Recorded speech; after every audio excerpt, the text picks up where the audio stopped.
بسم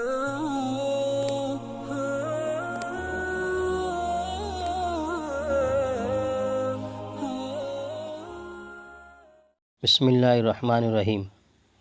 آج کے مسائل میں ایک مسئلہ یہ ہے کہ اگر مرا ہوا بچہ پیدا ہو تو کیا حکم ہے۔ اگر بچہ مرا ہوا پیدا ہو اور پیدائش کے وقت زندگی کی کوئی علامت اس میں موجود نہیں تھی، اگرچہ اعضاء سب بن چکے ہوں، تو اس کو غسل دیا جائے گا اور نام بھی رکھا جائے گا، لیکن باقاعدہ کفن نہیں دیا جائے گا اور نہ نماز جنازہ اس کے اوپر پڑھی جائے گی، بلکہ یوں ہی کسی ایک کپڑے میں لپیٹ کر دفن کر دیا جائے گا۔ دوسرا مسئلہ کہ پیدائش کے وقت تو زندہ پیدا ہوا اور فوراً پھر مر گیا، تو اس کو باقاعدہ غسل دیا جائے گا، کفن بھی دیا جائے گا۔ بہتر یہ ہے کہ لڑکا ہو تو مردوں کی طرح، لڑکی ہو تو عورتوں کی طرح کفن دیا جائے گا اور نماز جنازہ بھی اس کے اوپر پڑھی جائے گی۔ تیسرا مسئلہ یہ ہے کہ جو شخص پانی میں ڈوب کر مر گیا ہو تو کیا حکم ہے۔ اس کا جواب یہ ہے کہ اگر کوئی شخص پانی میں ڈوب کر مر جائے تو نکالنے کے بعد اس کو غسل دینا فرض ہے۔ پانی میں ڈوبنا غسل کے لیے کافی نہیں ہے۔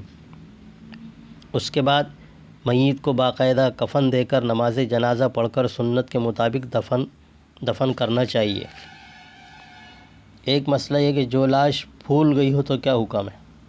اس کا جواب یہ ہے کہ کسی کی لاش پانی میں ڈوبنے سے یا تجہیز و تکفین میں دیری کی وجہ سے یا کسی اور وجہ سے اتنی پھول جائے کہ ہاتھ لگانے کے بھی قابل نہ رہے، یعنی غسل کے لیے ہاتھ لگانے سے پھٹ جانے کا اندیشہ ہو، تو ایسی صورت میں لاش پر صرف پانی بہا دینا کافی ہے۔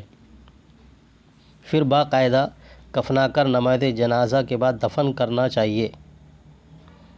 ایک مسئلہ یہ ہے کہ صرف ہڈیوں کا ڈھانچہ ملے تو کیا حکم ہے۔